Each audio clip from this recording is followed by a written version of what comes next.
The Appalachian Mountains stretch nearly 2,000 miles across the spine of America.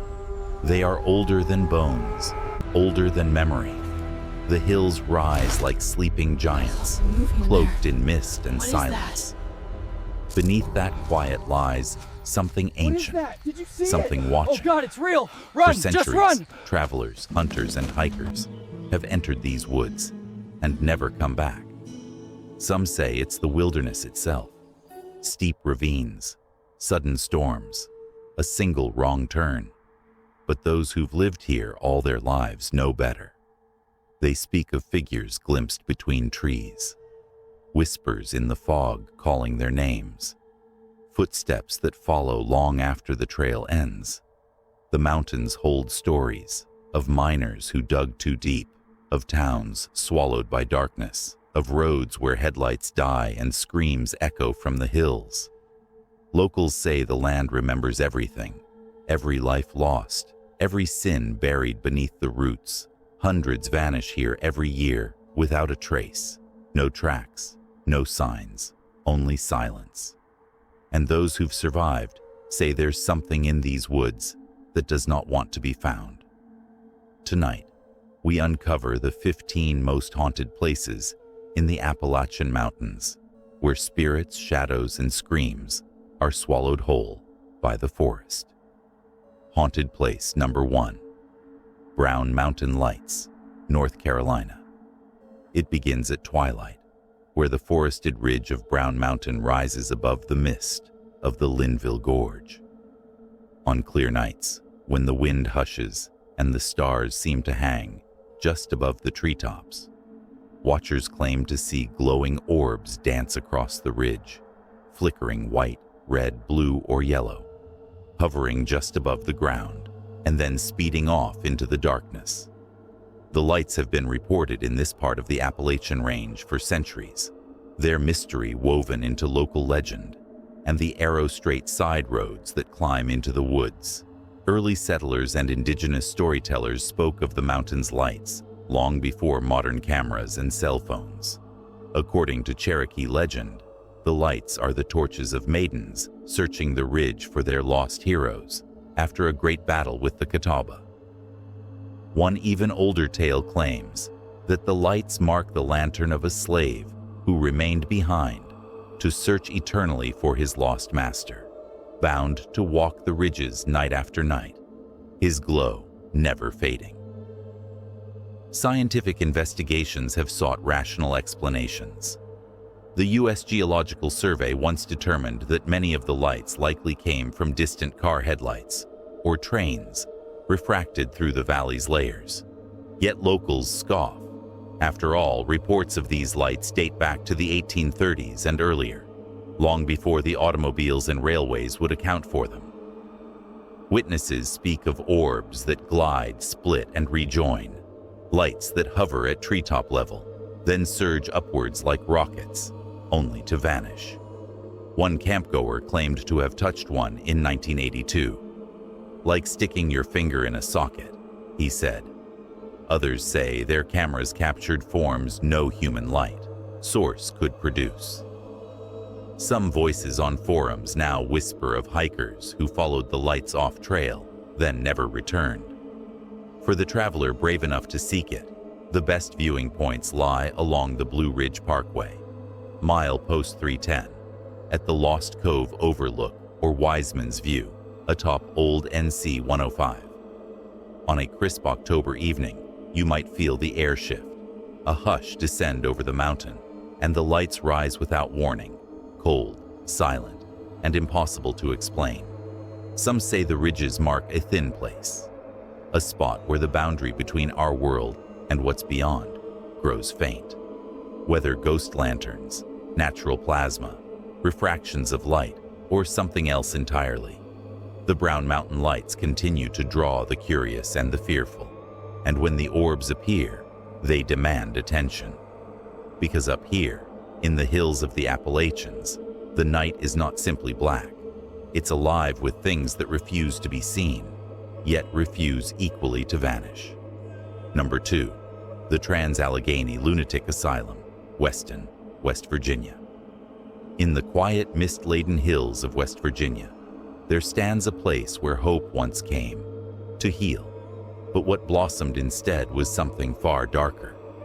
Built between 1858 and 1881 and opened to patients in October 1864, this vast Gothic structure was designed to comfort minds in turmoil. Ordinary enough in daylight, long wings of stone reaching across acres of land. Yet by night, it becomes another dimension, a tomb of memory, sorrow, and restless echoes. They began with a promise, built on the Kirkbride plan: sunlight in every window, fresh air in every hall. It was meant to hold 250 souls. By the mid-20th century, it housed over 2,300. The scale of suffering grew with its walls. Tuberculosis, epilepsy, female trouble, asthma, even indigestion. Admission reasons were often absurd and cruel. Inside these corridors, despair mounted, patients overlooked, treatment turned harsh. Records show lobotomies, electroshock, ice baths, an era when science believed the human mind was something to be managed through force. Overcrowded wings, shared beds, patients sleeping 8 hours only to have their bed given away to someone else by dawn. Many died within, unclaimed, unmarked, buried on site beneath the same land that held their screams. Tonight, a flashlight flickers in a wing once reserved for the criminally insane. A whisper floats down a corridor where patients once wailed. Visitors on ghost hunts photograph orbs dancing near old gurneys, catch electronic voice phenomena repeating pleas like, "Help me," voices that belong to no living mouth. One investigator described being in a room where furniture still sits rusting, light bulbs long dead. The thermostat below the window reads 46 degrees, though the heat runs full. They turned and saw a figure in a nurse's uniform standing beside the bed. It looked at them and vanished. Outside in the cemetery behind the building, 800 unmarked graves lie beneath weeds and ivy. A wind blows through the silent stones, carrying muffled cries that attach themselves to the wind. That cemetery holds the forgotten, those who came with names, died without them, and now walk unseen. As you step onto the cracked pavement of Asylum Drive, the once proud building looms like an abandoned cathedral. Every window is a hollow eye. Every corridor is a memory of someone who asked for light and instead found darkness. And now, as we leave this structure of anguish behind, prepare yourself for the next location. The mountain woods await, where the cold is deeper, the darkness older, and the missing names never returned. Number 3. Mammoth Cave, Kentucky. The world's longest known cave system and one of the deepest shadows in the American underground. As you step past the entrance and into the darkness, the air shifts. The walls close in, humidity rises, echoes bounce without answer, and the light from your headlamp catches formations you half believe are reaching for you. Over 420 miles of mapped passages wind beneath the earth. Every inch holds history, every chamber a breath frozen in time. But here, beneath the natural wonder, something else lingers, something lost, something watching. The story begins long before modern adventure tours. Indigenous peoples knew the caves. Early settlers mined saltpeter for war efforts. Slaves were forced through tight tunnels. Then the 19th century introduced Dr. John Croghan, who purchased the cave in 1839 for $10,000, and the hopes of curing tuberculosis underground. Twisted as that sounds, huts were built inside the cavern. Patients began to live within its walls. They grew sicker. They died. On what became known as corpse rock, their bodies lay until removal. These ghosts of disease, fear, and confinement haunt the stone still. In 1925, the cave gave the world one of its most chilling tragedies. Floyd Collins, the cave explorer, became trapped in Sand Cave, part of the Mammoth System. For 2 weeks, national headlines blared, while his desperate screams echoed in the rock. He died before rescue. Over decades, guides and visitors claimed to hear him calling, his voice trapped in the darkness. Explore deeper, and you'll reach the old orphan trails, where guides report ghostly lights dancing beyond their beams, red eyes glinting where no human stands. On the Violet City Lantern Tour, the lights go off, the only illumination a trembling lantern. Guides say they feel being followed, pushed, a sudden fog among the stalactites. One ranger confessed the feeling of another presence standing behind him, though he was alone in the cavern. Some nights, near the echoing water chambers, the drip-drop of unseen tears seems to emerge. Visitors say they've heard coughing, soft, ragged, coming from the old TB hut area, though no one remains there. When they film, the temperature drops abruptly.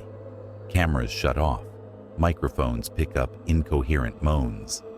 One amateur caver said his camera caught a figure in old-style clothing, crouched by a rock, head bowed, before it vanished. The cave's formation names themselves feel haunted. Lake Lethe, Big Chief, Hell's Half Acre. Even the nomenclature seems to speak of departing life. Behind those names lies real pain. Enslaved men like Stephen Bishop, early explorers whose bones rest above, but whose spirits are whispered beneath. Out in the daylight, visitors pass through the national park, hiking trails, and serene overlooks. But when night falls, or when the darkness reaches deep into the passages, the cave reclaims you. The way out seems longer, the wind changes sharper, the flash of your lamp reveals shapes just beyond your vision. The cave isn't just a place of nature's grandeur, it's a ledger of human suffering, ambition turned to despair, and lives claimed by darkness. The rocks absorb everything. Time doesn't fully heal here. Rather, it stacks itself like layers of sediment, history pressing inward. And as you leave the cave, emerging back into the hum of daylight, that sense lingers. The echo in the chambers might not have been yours. The cold spot you felt may not have been random. The whisper, "Help me," that cracked your recording might belong to someone still wandering their final corridor. It's time to move on, but don't relax. Because the next place we'll visit is buried even deeper in legend, isolation, and darkness. The forest will close in, the unseen will grow closer, and the missing may never be found. If you thought this cave was deep, just wait. Number 4. The Devil's Tramping Ground, Chatham County, North Carolina. Deep in the pine forests, hidden off a quiet country road, lies a barren circle of earth where nothing grows. No grass, no weeds, no trees, just hard-packed soil, forming a near-perfect ring, about 40 feet across. Locals say the ground itself rejects life, and they've got a name for it, the Devil's Tramping Ground. For over 200 years, North Carolinians have whispered about this place. Long before the Civil War, travelers and farmers told of strange lights in the woods. Wagons would break down near the circle. Horses refused to cross it. The earliest stories came from settlers who claimed they saw figures dancing in the darkness, tall, thin silhouettes circling the ring until sunrise. Every morning, the marks of footsteps appeared, pressed deep into the dirt, as if someone had spent the night pacing in rage. According to legend, that someone isn't human. Locals believe the devil himself walks there each night, circling and plotting his next evil act. They say the ground is scorched from his steps. Try to camp in the circle, and you'll wake up outside it, dragged by unseen hands. Leave an object in the middle, and by dawn, it's been thrown clear. No matter what people have tried, Seeds, sod, even concrete, nothing stays. The ground always wins. In the 1800s, farmers refused to build near it. Superstitious parents warned their children never to go near the circle after dark. Dogs whine and tuck their tails when they approach it. Hunters claim to hear whispers, low, guttural voices calling their names from inside the tree line. In the 1930s, a reporter from the Chatham Record spent a night there to disprove the myths. His story never ran. Locals say he fled the next morning pale and shaking, refusing to speak about what he'd heard. In more recent years, curious teenagers and paranormal investigators have tried to challenge the legend. Some have filmed glowing orbs hovering above the ground. Others reported seeing shadow figures darting through the woods. One man swore he saw a pair of red eyes staring at him from the center of the circle. Another said his car engine died the moment he parked nearby, only to start again once he rolled away from the clearing.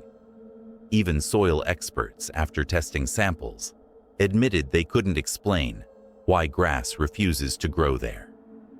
Folklorists trace the story back to the early settlers who feared the wilderness around them. They spoke of Native American rituals, possible burial grounds, or supernatural energy burned into the soil. But locals still insist on the same answer their ancestors gave. The devil comes here to walk when the world sleeps. Some say they've even seen his tracks, hoof-like prints pressed into the ground after rain. The air itself feels wrong when you step near the circle. Silence hangs heavy.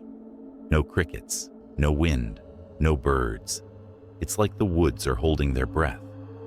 People describe sudden chills, dizziness, or an overwhelming sense that they're being watched. Those who stay long enough claim to hear faint laughter coming from nowhere and everywhere at once. They say the devil's tramping ground isn't just cursed. It's alive. It watches. It remembers. And it doesn't like being disturbed. So, if you ever find yourself driving through Chatham County on a foggy night, think twice before you follow the dirt road that leads into the woods. You might see the circle glowing faintly under the moonlight, perfectly still. You might even step closer out of curiosity. But if you hear something whisper your name from the trees, don't answer. And as you back away, praying your headlights still work when you reach the road, remember, the Appalachian Mountains are full of dark places, and the next one makes even this cursed ground seem tame. Number 5. The Greenbrier Ghost, Greenbrier County, West Virginia.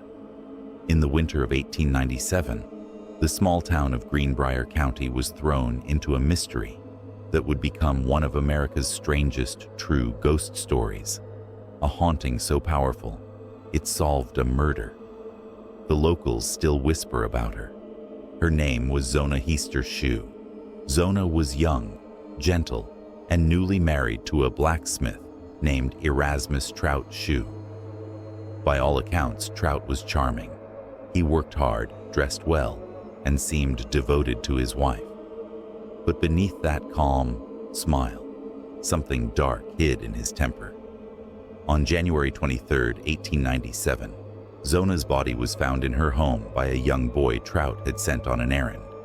She was lying at the foot of the stairs, her head twisted at a strange angle, her face pale and still. Trout appeared devastated.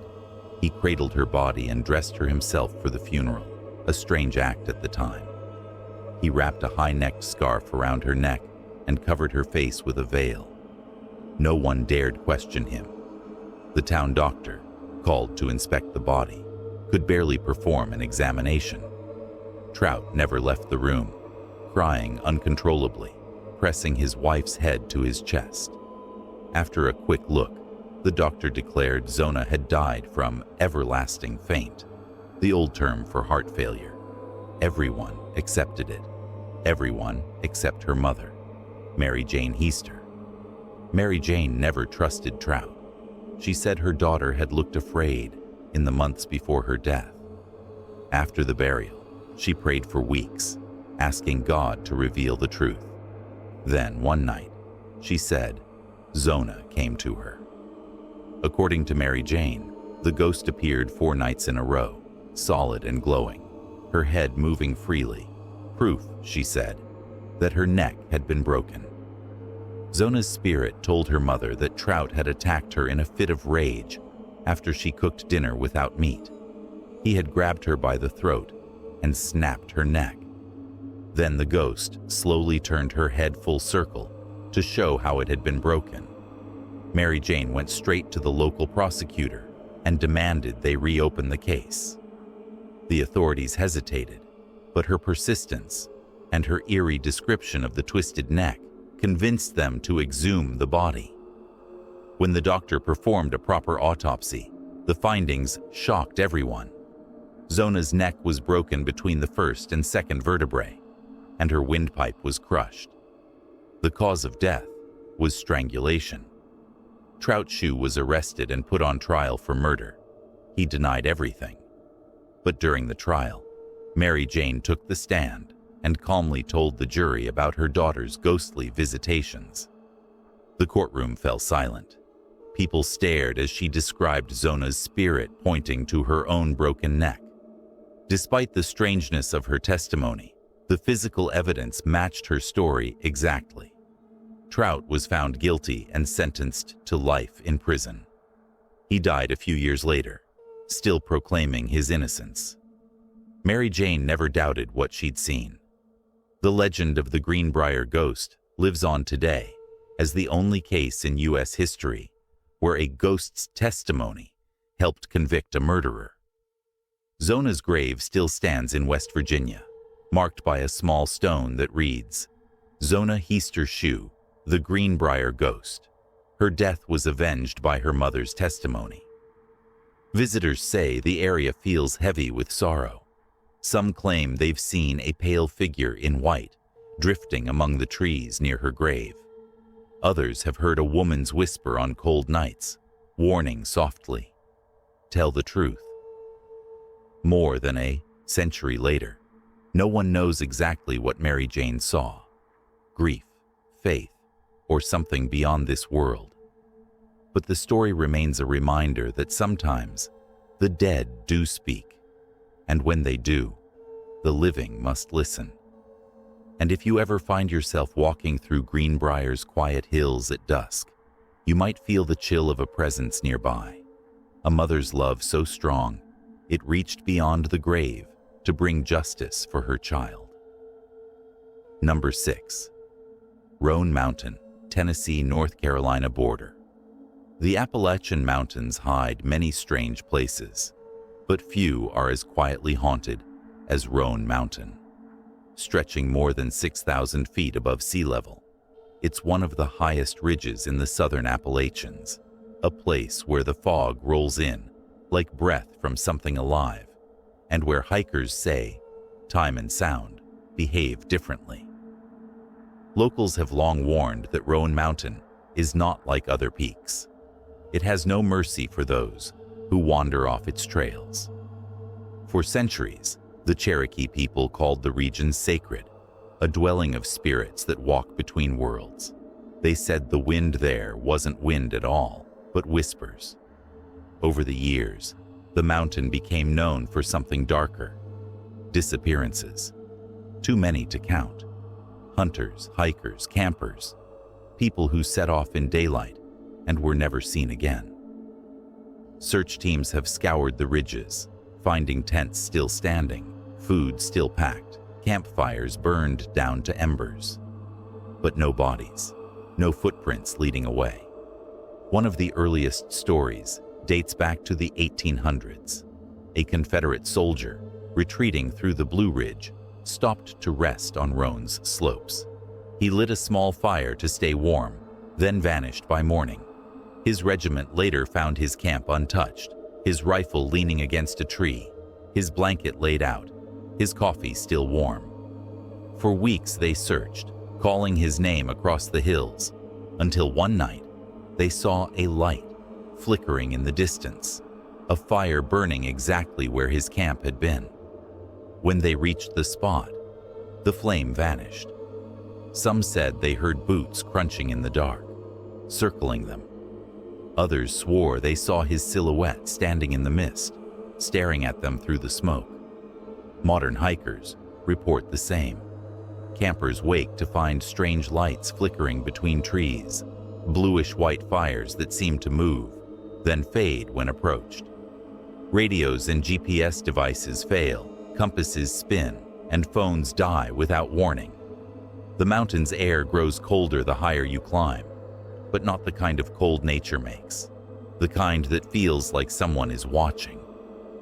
One park ranger once told of a night when he was part of a search party for 2 missing college students.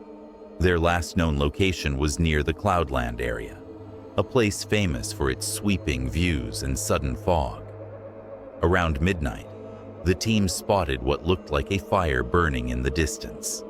They called out, thinking they'd found the missing pair. But when they reached the site, there was no fire, no smoke, only 2 sets of footprints that ended abruptly at the edge of a cliff. The next morning, fog lifted, and their bodies were found 50 feet below, as if something had led them there. Locals say the phantom campfires are not lights at all, but spirits of those who died, lost and cold, still trying to find their way home. Others believe the mountain itself takes people, that the mist is alive, luring travelers deeper until they step somewhere they can't return from. There's an area along the Appalachian Trail that cuts across Roan's spine. Hikers call it the Whisper Mile. Those who've walked it alone tell the same story. Voices calling their names from behind them, faint at first, then closer. When they turn around, the forest is empty. Some hear their loved ones' voices, even when those loved ones are miles away. Others hear themselves, their own voice echoing through the fog, repeating their last words before entering the woods. The mountain is beautiful, yes.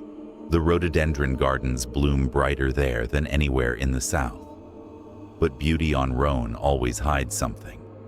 Ask the old rangers and they'll tell you. When the clouds fall low and the air goes still, stay on the trail. Don't chase the lights. Don't answer when something calls your name. Because those who wander too far may join the others. The ones who light the ghost fires, who whisper through the wind, who never made it off Roan Mountain. And as the fog thickens and the last ember fades, the mountain waits in silence for the next soul to step too far. Number 7. The Bell Witch Cave, Adams, Tennessee. There are hauntings, and then there's the Bell Witch. This story is older than most ghost tales in America and far more violent. The legend of the Bell Witch begins in the early 1800s when a family named Bell moved to the small farming community of Red River, now Adams, Tennessee. They came looking for peace. What they found was terror that would spread across generations. John Bell was a respected farmer, husband, and father of 9. His land was fertile, his home strong. But in 1817, strange things began to happen. It started small, knocking sounds on the walls, scratching beneath the floorboards, chains dragging across the wooden porch at night. The family thought it was an animal. Then came the voices. They began as whispers in the dark, a woman's voice, low and mocking. She would laugh softly when the bells tried to pray. She would call their names when they tried to sleep. Soon, the voice grew stronger. She spoke clearly, intelligently, answering questions, predicting visitors, even repeating sermons given miles away. The family called her Kate. The town called her the Witch. Kate seemed to have one mission: to destroy John Bell. She tormented him daily, cursing him, striking him, even poisoning his food. His daughter Betsy became her second target. Betsy was slapped, scratched, and thrown from her bed by unseen hands. Visitors to the Bell home claimed they saw chairs levitate, heard doors slam, and felt invisible fingers clutch their throats. The spirit's laughter echoed through the walls, sharp, cruel, and human. The haunting became so infamous that people traveled from across the country to witness it. Even General Andrew Jackson, the future president, visited the Bell farm. His wagon reportedly froze in place near the property, the horses refusing to move. Then, a voice from the woods spoke. "You may go on now, General." The horses bolted forward as if freed by something unseen. Jackson left the farm that night and swore never to return. In 1820, John Bell fell ill. His family found a strange vial of liquid on his bedside table. The witch's voice was heard saying, "I gave old Jack Bell a dose last night. He'll never wake." And she was right. John Bell died before dawn. During his funeral, her laughter filled the church, loud and triumphant. After Bell's death, the witch seemed to quiet, but she never left. Today, her presence is tied to a dark, narrow cave on the old Bell property, a limestone hollow called the Bell Witch Cave. Locals say this is where she hides when she's not whispering through the hills. Visitors who enter report cold spots, disembodied voices, and shadows that move without light. Some claim to hear a woman softly singing or giggling from the back of the cave. Others hear their name spoken in the dark. Photographs taken inside often come out distorted. Batteries drain instantly. Tourists have reported being pushed, scratched, or even fainting without warning. Guides say the cave itself seems alive, breathing, pulsing, echoing with something that isn't human. One woman, a skeptic, once dared to challenge the witch out loud, calling her a myth. As she turned to leave, a heavy rock fell from the cave ceiling, narrowly missing her head. The guide swears there was no loose stone above her. The woman ran out crying, her hair covered in fine limestone dust. Even now, over 200 years later, the witch's story refuses to die. Locals say, if you go to the cave and mock her name, she'll follow you home. Visitors have reported strange activity for weeks afterward, objects moving on their own, whispers in empty rooms, doors opening at night. And if you stand outside the cave at dusk, when the last light fades, you might hear it. A soft, raspy voice drifting from deep inside. I'm still here. The Bell Witch never left Adams.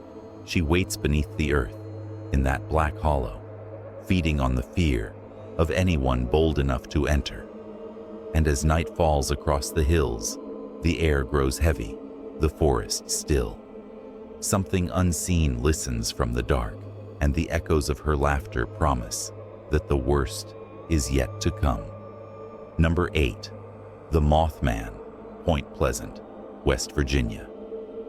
The Appalachian Mountains hold many legends, but few have taken root in American fear the way this one has. In the small river town of Point Pleasant, where the Ohio and Kanawha rivers meet, people still whisper about the thing that appeared in 1966. Something that wasn't human, wasn't animal, and wasn't supposed to exist. It began on a cold November night. Two young couples drove through an abandoned World War II munitions site. The locals called it the TNT area. They were out for a quiet drive. What they saw instead would haunt them for the rest of their lives. Standing in the beam of their headlights was a figure, tall, broad, and gray.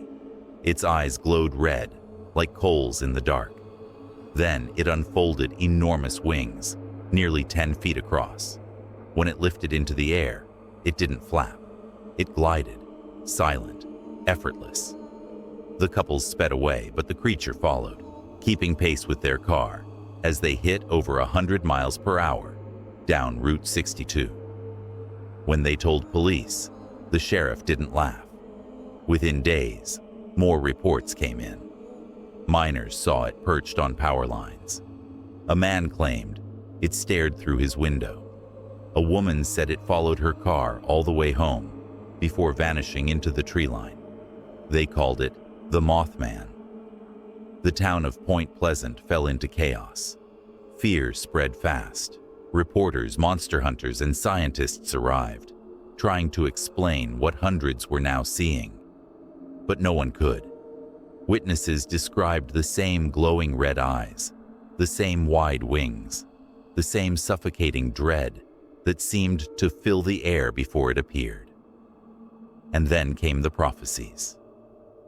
One witness, a woman named Mary Heyer, claimed she had recurring dreams of people drowning in black water while the Mothman hovered overhead.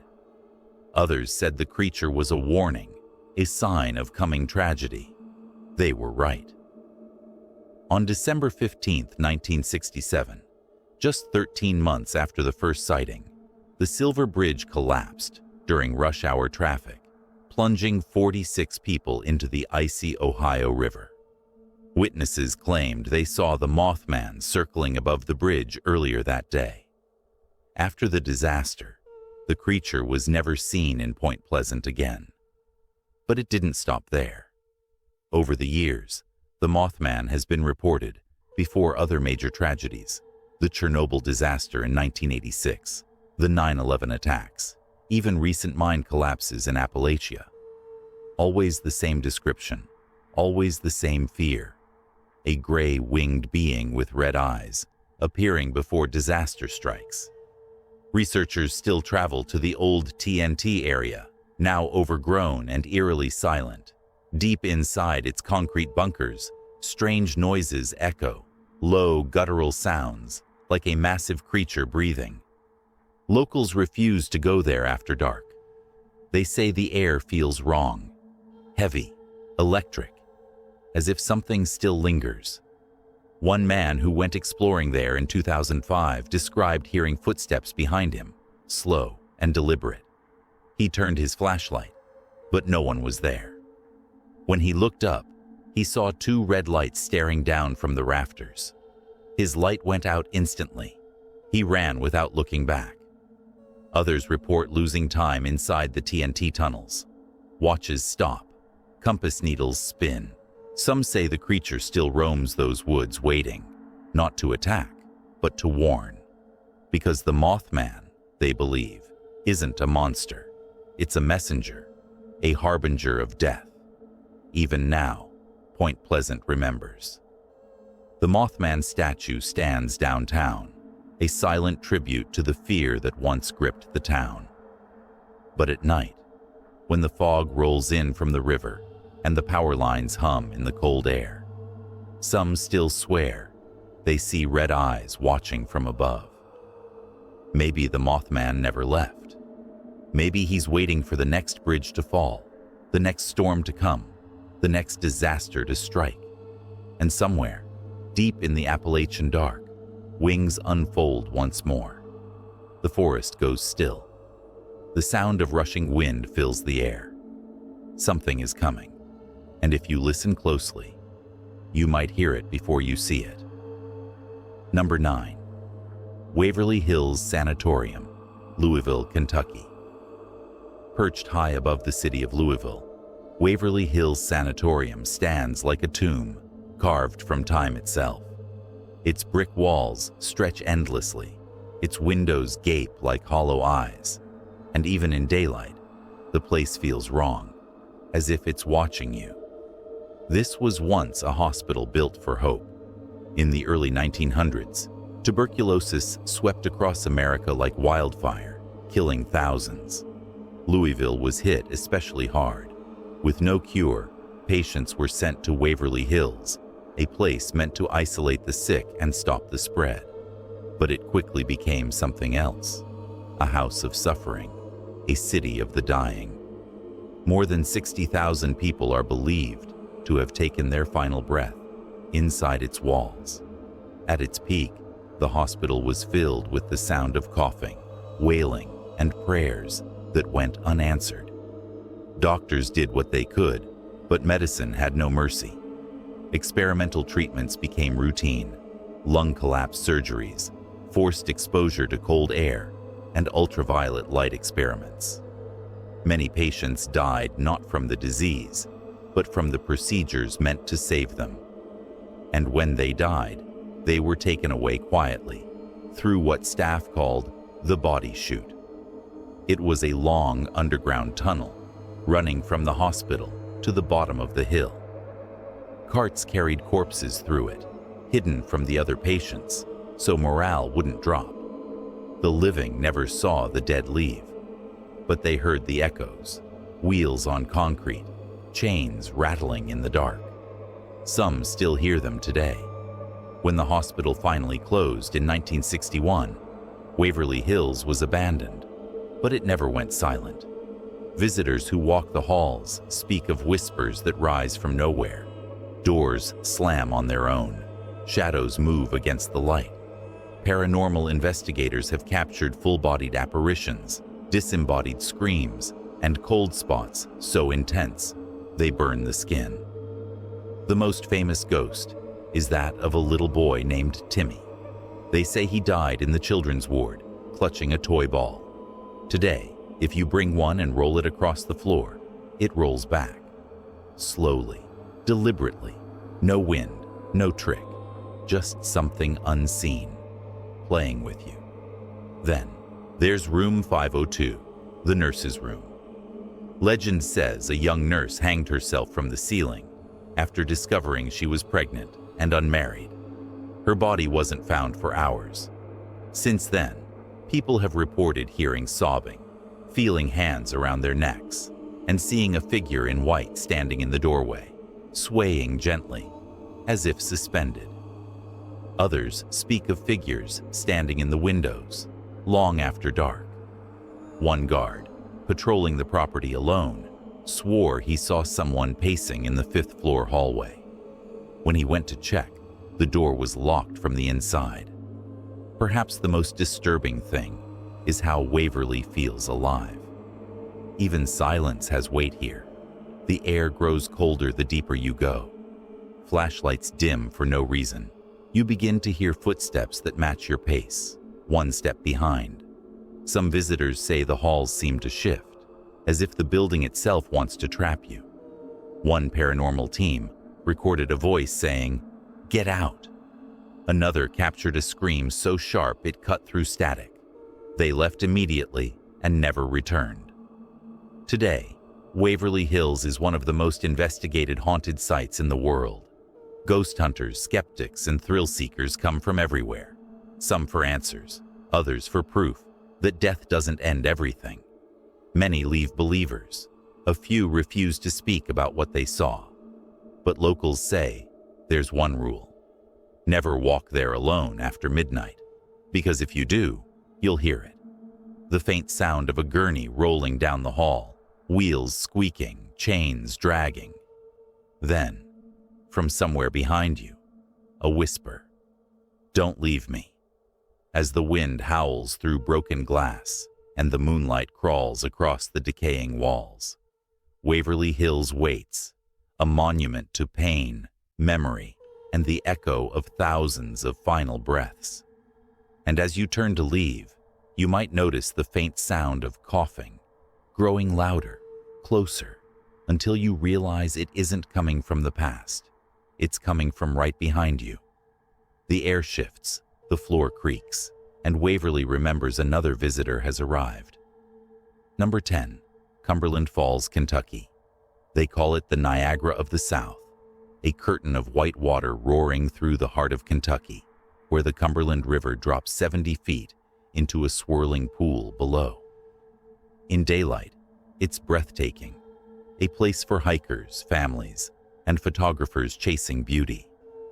But when the sun goes down and the mist turns silver under the moon, that beauty begins to feel wrong, like something is hiding in it. Cumberland Falls is famous for its moonbow, a natural rainbow that forms only under the full moon.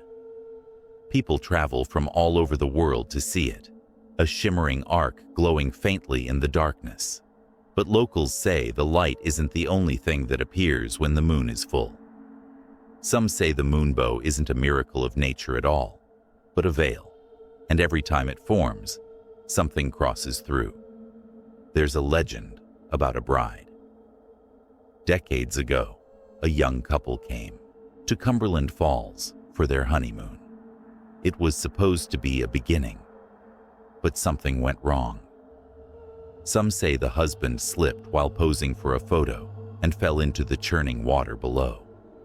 Others whisper that he never fell at all, that the wife pushed him, driven by rage or betrayal. No one knows for sure, but what came after is undeniable. For years, rangers and locals have seen her, the woman in white, standing near the edge of the cliff, veil fluttering in the spray. Her dress glows under the moonlight, and her sobs mix with the roar of the falls. If you get too close, she turns toward you, her eyes black and hollow, and then she vanishes into the mist. Sometimes, hikers report hearing her voice in the woods.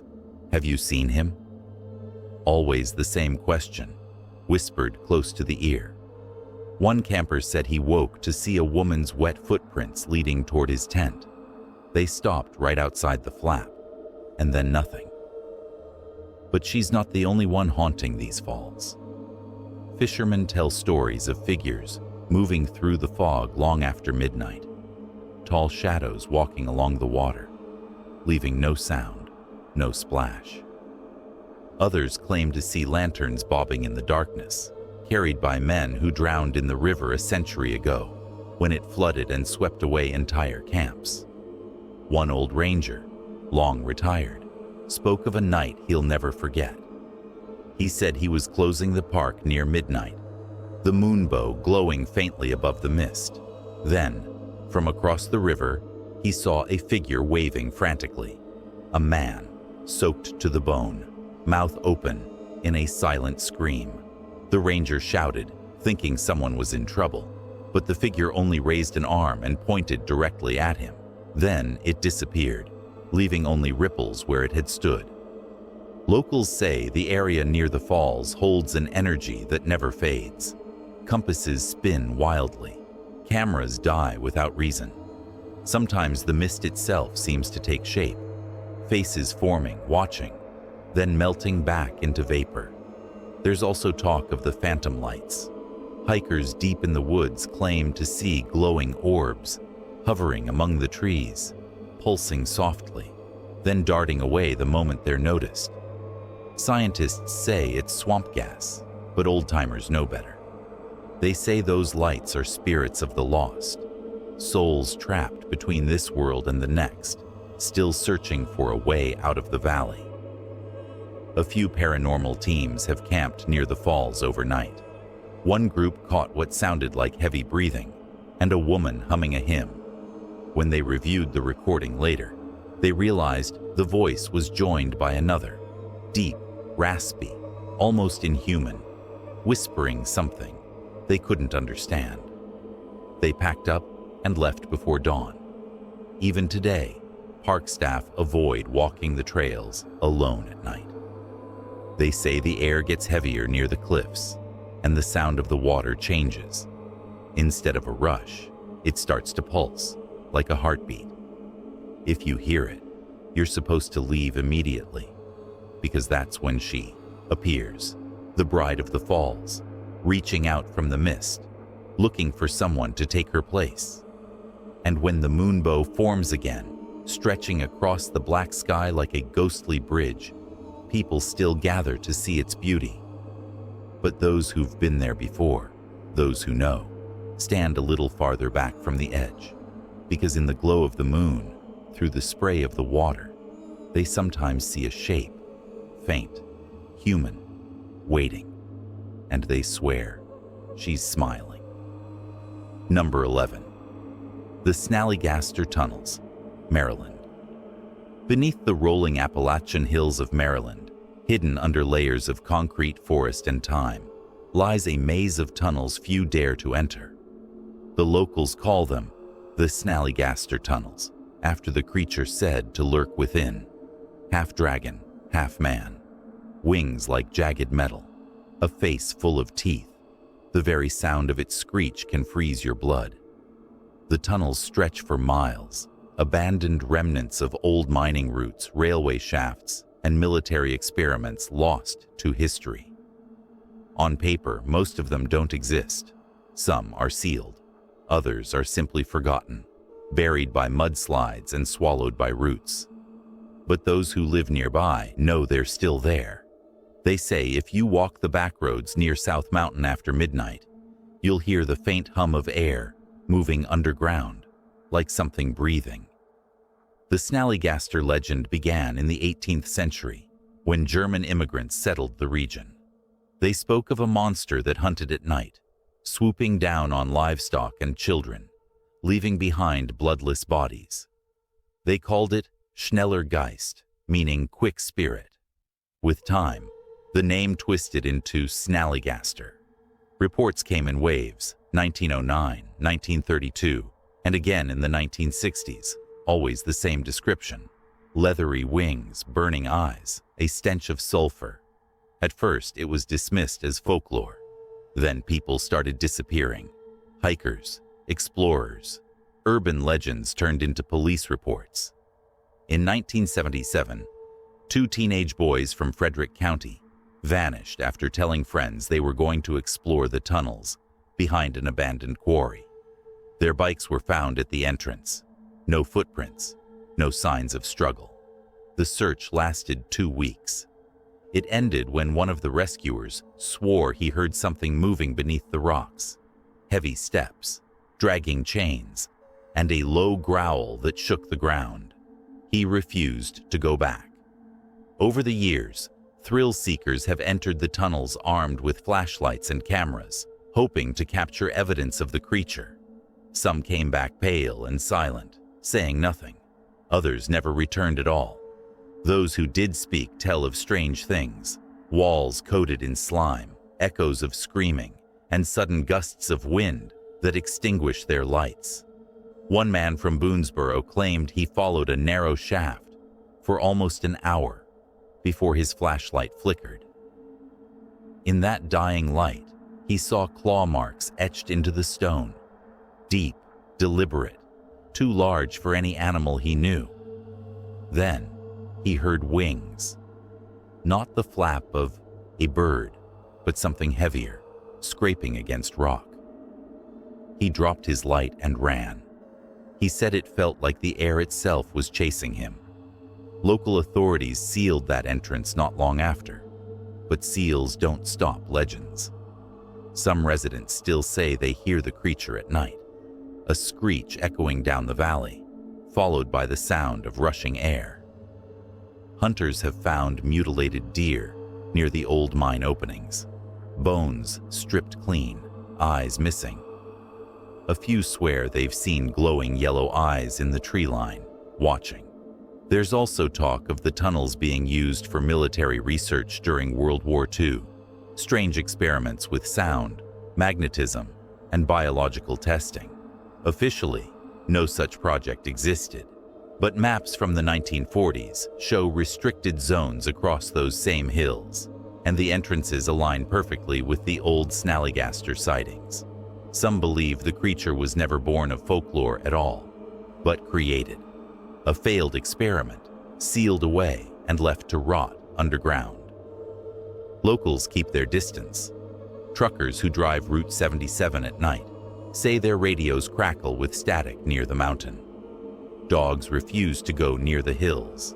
And if you stop your car and turn off your lights, you might see something glide across the road, a massive shadow that blocks out the stars for just a second. One old miner once said, "The tunnels are alive. They breathe, they move, and they whisper.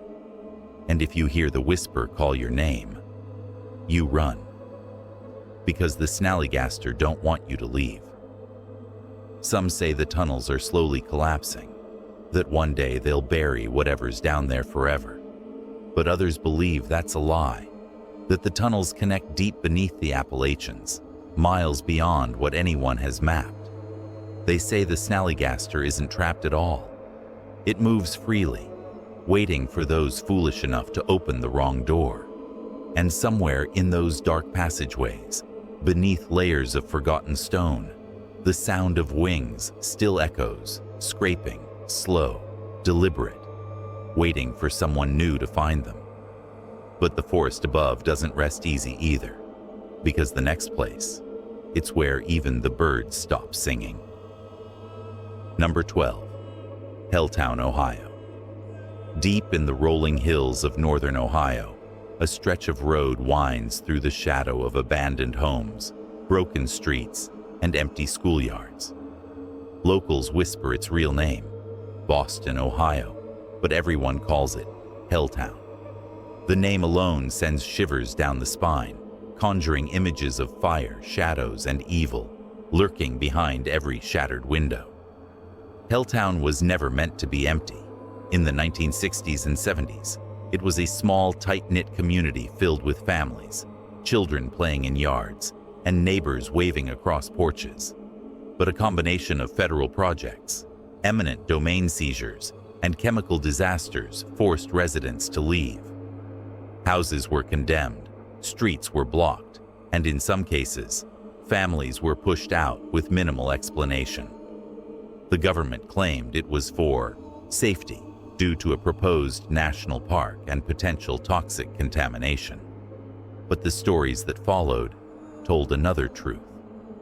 Ghostly figures are said to roam the streets at night, wandering among the abandoned cars and overgrown lawns. People report flickering lights in windows where no electricity exists, and strange sounds, whispers, laughter, and screams that vanish when approached. The most chilling are the children's voices. Some say you can hear them calling for their parents, running across the empty streets, only to disappear when someone steps closer. Urban legends quickly took hold. Stories of satanic rituals, mysterious murders, and government experiments spread across the internet and into local bars. One tale tells of a cult performing ceremonies in the empty church at the edge of town.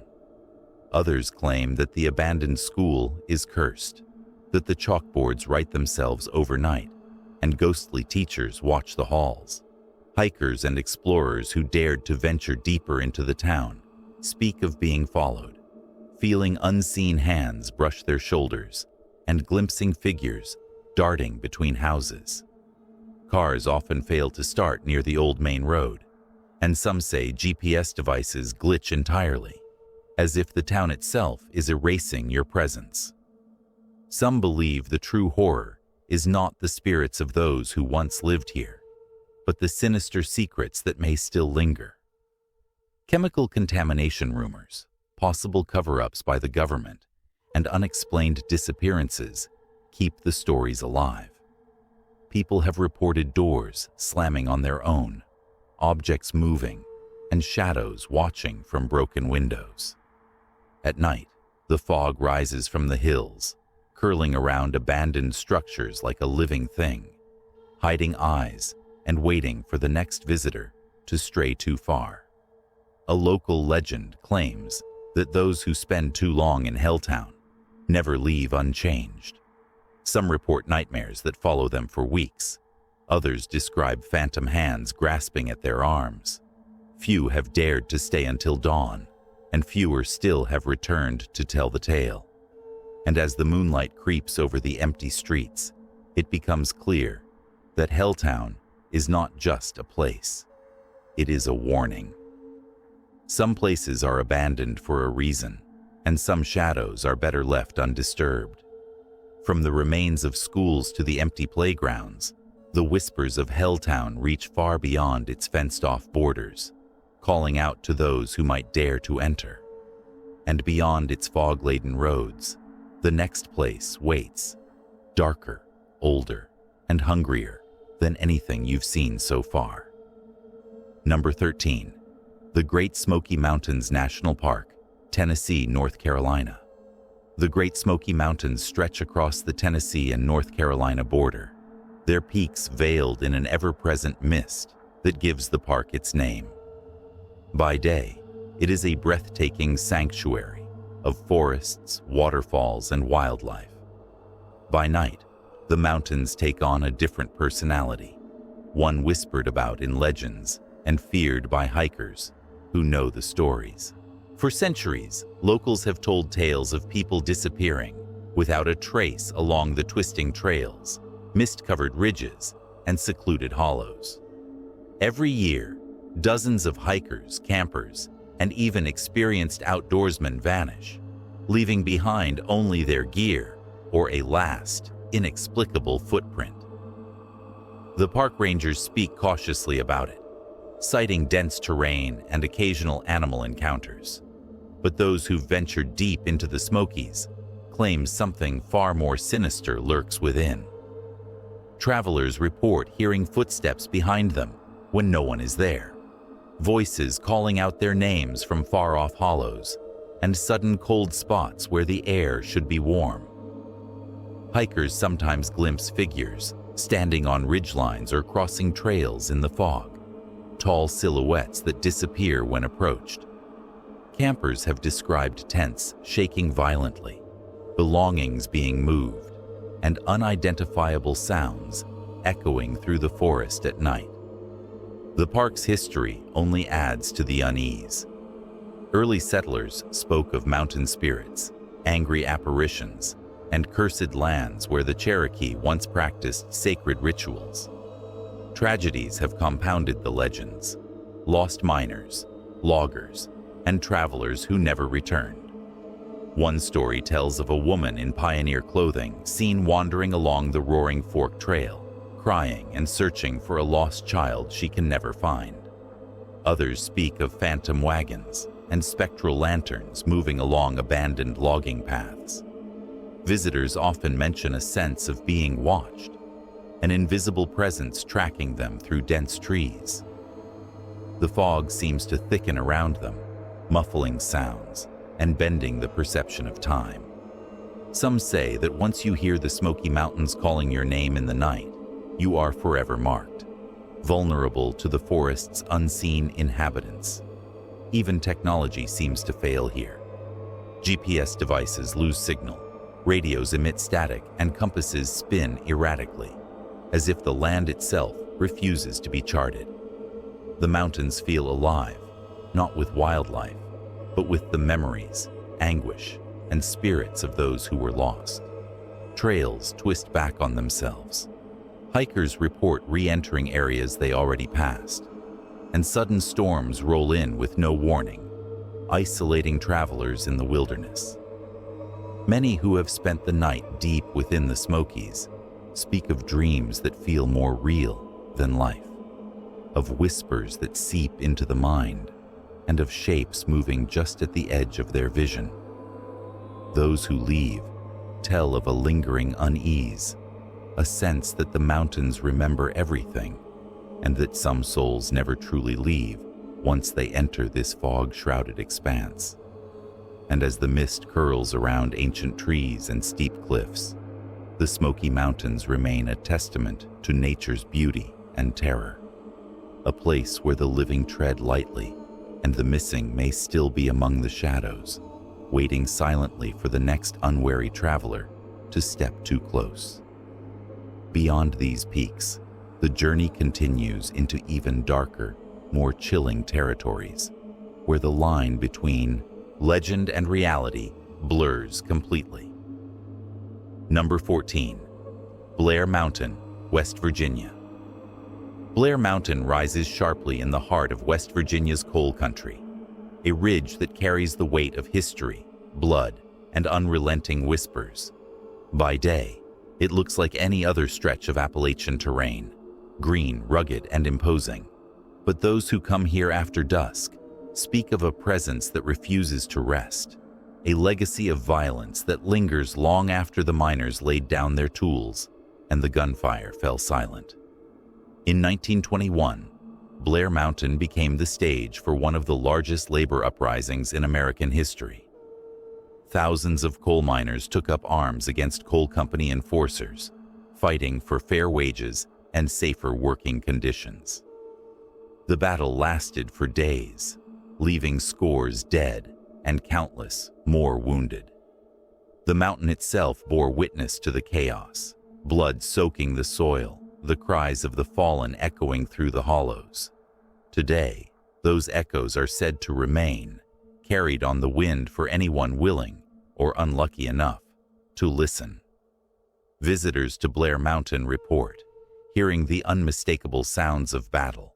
Gunfire snaps through the trees, the clanging of pickaxes strikes like distant percussion, and the rhythmic stomping of marching boots seems to circle them in the dark.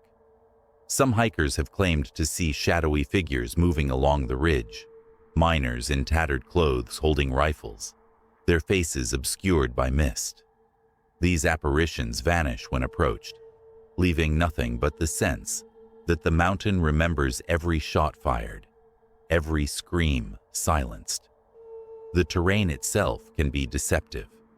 Trails seem to shift in the fog, leading travelers back to spots they thought they passed, as if the mountain is playing a subtle, sinister game. Nighttime hikers often describe a chilling stillness, broken only by the sounds of distant murmurs or low moans that cannot be traced. Those brave or foolish enough to set up camp here report that tents shake without wind, shadows flicker across the tree line, and electronic devices fail unexpectedly, as if the mountain resents intrusion. Local lore adds another layer of dread. Stories persist of miners who died during the rebellion, returning to walk the ridge, seeking justice or closure that never came. Some claim to have seen torches flickering in uninhabited hollows, or heard commands shouted in voices that predate modern life. Even during the day, a sense of unease lingers, a reminder that Blair Mountain is not just ground underfoot, but a keeper of untold stories, anger, and restless souls. The combination of historical violence and paranormal sightings makes Blair Mountain a magnet for those seeking the edge of fear.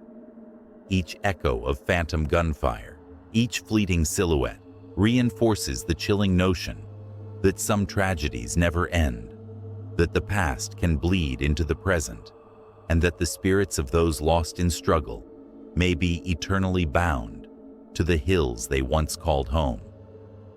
As the mist curls over the ridge and the wind whispers through ancient trees, Blair Mountain stands as a monument to conflict, courage, and the haunting permanence of history. And beyond its peaks lies one final, more chilling destination, a place where the Appalachian Mountains keep their darkest secret yet. Number 15, the Appalachian Trail, Eastern United States.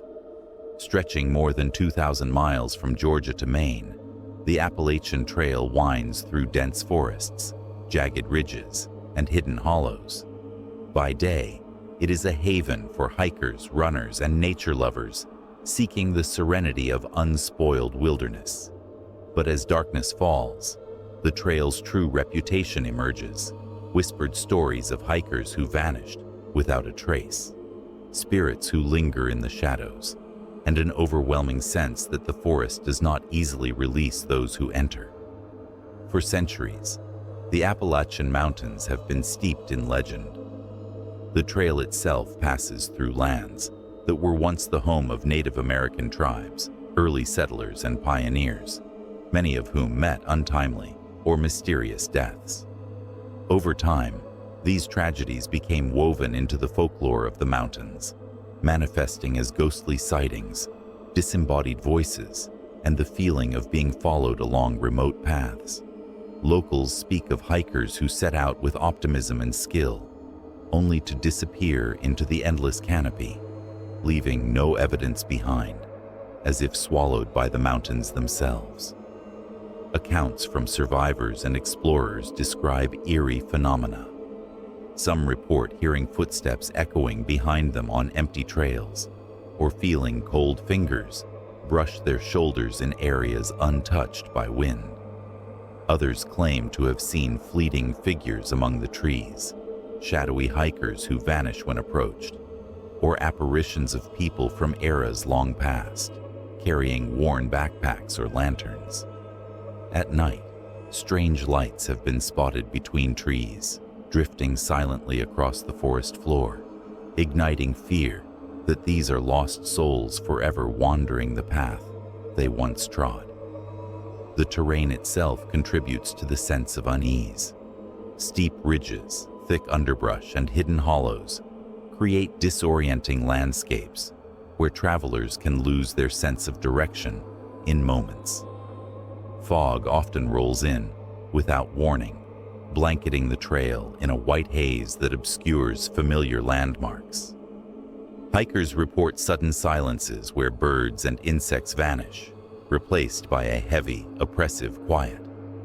Others have described hearing whispers in languages they cannot recognize, or the sound of distant crying that vanishes as quickly as it begins. Perhaps the most unsettling aspect is the knowledge that countless lives have been lost along these paths. From accidents and exposure to inexplicable disappearances, the Appalachian Trail holds the stories of those who never made it home. Families, friends, and fellow hikers speak of loved ones who were simply gone, leaving behind empty campsites or abandoned gear.